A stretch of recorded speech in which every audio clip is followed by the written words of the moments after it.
பார்த்தீங்களா, விஜய் அவர்கள் சோழாவரத்தில் இன்றைக்கி ரோட் ஷோ நடத்துகிறாரு. மதியம் 1:30 மணி, வெயில் மண்டையை புழகுது. கூட்டம் பார்த்திங்கன்னா சொல்லிக்கிற மாதிரி இல்லை. இருந்தாலும் வந்த கூட்டத்தில் பாதி பேருக்கு ஓட்டு இருக்க வாய்ப்பு இல்லை.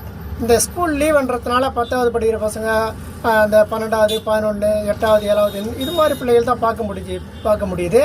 அதே சமயத்தில் இந்த வெயிலில் வந்து இவ்வளோ பேர் நின்று விஜய் வரவேற்கிறாங்கன்னு சொன்னால் இவர்களுக்கான அரசியலை விஜய் எப்படி பயன்படுத்துவார்னு பொறுத்திருந்து தான் பார்க்கணும். ஆனாலும் கூட்டம் பெரிய அளவுக்கு இல்லை. அது மட்டும் போலீஸை பாராட்டணும். முக்கியமாக அதுக்கு தான் அந்த வீடியோ. காவல்துறை பெரிய அளவில் கயிறு கட்டி அவங்கள கட்டுப்படுத்தி முறைப்படுத்தி அதை வழி பண்ணி போகிறாங்க.